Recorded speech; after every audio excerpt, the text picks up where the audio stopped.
તો શિયાળામાં ઠંડા ઠંડા પાણીથી વાસણ ધોવાનું કામ મોટા ભાગના લોકોને મુશ્કેલ લાગે છે. હવે આવામાં વાસણ તો ધોવા જ પડશે. વાતાવરણ ઠંડુ થાય એટલે ટાંકીનું પાણી પણ ઠંડુ થઈ જાય.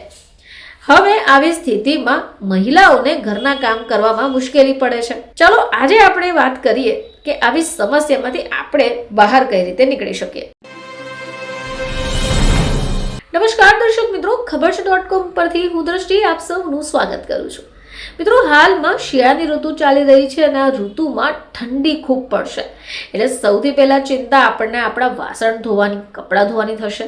કારણ કે ઠંડીમાં હાથ ભીના કરવા એ કોઈને ગમતું નથી. હવે આપણે પાણીનો ઉપયોગ તો કરવો જ પડશે. આવામાં શું થશે કે હાથ ભીના થઈ જાય એટલે થથરવા લાગશે અને એકવાર આ હાથ જો થથરવા લાગે તો આપણાથી કામ પણ નથી થતું. તો શિયાળામાં ઠંડા ઠંડા પાણીથી વાસણ ધોવાનું કામ મોટા ભાગના લોકોને મુશ્કેલ લાગે છે. હવે આવામાં વાસણ તો ધોવા જ પડશે. વાતાવરણ ઠંડુ થાય એટલે ટાંકીનું પાણી પણ ઠંડુ થઈ જાય. હવે આવી સ્થિતિમાં મહિલાઓને ઘરના કામ કરવામાં મુશ્કેલી પડે છે. ચલો આજે આપણે વાત કરીએ કે આવી સમસ્યામાંથી આપણે બહાર કઈ રીતે નીકળી શકીએ. જો તમે આવી સમસ્યામાંથી બચવા માંગો છો તો તમે કેટલાક હેક્સ ફોલો કરી શકો જે શિયાળામાં તમારા કામને સરળ બનાવશે.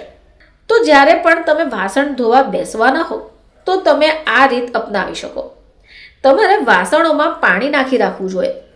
વાસણો ધોવાનું કામ ઝડપથી પૂર્ણ કરવા માટે ચીકણા અને શાકવાળા વાસણોને પાણીમાં પલાળી રાખો. ભોજન કર્યા પછી પરિવારના સભ્યો ઉઠે એટલે તરત જ તેમના વાસણોમાં પણ પાણી નાખીને અલગ કરી દો. હવે આ પછી જ્યારે પણ તમે વાસણ ધોશો તો વાસણમાંથી ગંદકી ઝડપથી દૂર થશે અને તમારા હાથને લાંબા સમય સુધી પાણીમાં નહીં રહેવા પડે. ચલો વાત કરીએ ગીઝરની. એટલે કે વધારે પાણી નહીં પરંતુ ઠંડા પાણીમાં લગભગ 1 ડોલ જેટલું પણ તમે ગરમ પાણીને નાખીને વાસણ ધોવાનું શરૂ કરશો તો તમને પાણી બરફ જેવું ઠંડુ નથી લાગતું. હવે વાસણો પણ સરળતાથી સાફ થઈ જશે. વહેતા પાણીથી વાસણ ધોવાને બદલે ટબને બાજુ પર રાખીને જૂની રીતથી પણ વાસણ ધોઈ શકાશે. આનાથી પણ તમારા હાથ નહીં ધ્રુજે. હવે આ સિવાય તમારા હાથને લાંબા સમય સુધી જો પાણીમાં નથી રાખવા તો વાસણોને હેન્ડલવાળા બ્રશથી ધોઈ શકાય.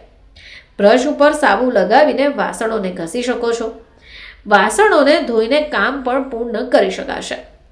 ચલો વાત કરીએ સાઇઝ પ્રમાણેના વાસણોને ગોઠવવાની. તો પહેલા મોટા વાસણોને ધોઈ કાઢો અને પછી નાના વાસણોને ઝડપથી ધોઈ લો. વાસણોને મિક્સ કરીને ધોવામાં વધારે સમય લાગે છે. હવે સિંકમાં વાસણોનો પહાડ બનવા લાગશે એટલે તમે વાસણોને 2 ભાગમાં વહેંચીને પણ ધોઈ શકો. હવે વાત કરીએ ગ્લવ્સની.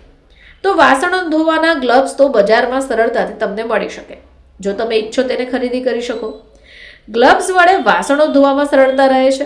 હવે એટલું જ નહીં પરંતુ તમારા હાથને ઠંડા પાણી પણ નહીં લાગે અને હાથ પણ ડ્રાય નહીં થાય. ઠંડીથી હાથ ધ્રુજતા નથી અને આ જ કારણે વાસણોને કારણે તમારા હાથ ફાટશે પણ નહીં અને કપાશે પણ નહીં. સિંકમાં જો તમે વાસણોનો ઢગલો કરતા હો તો આ બાબતથી તમારે અટકાવવું જોઈએ. નાના વાસણોને એકસાથે ધોવાનો પ્રયાસ કરી શકાય. ખાલી પાણીથી પણ તમે વાસણોને ધોઈ શકો એવા વાસણો તરત જ સાફ કરી દો.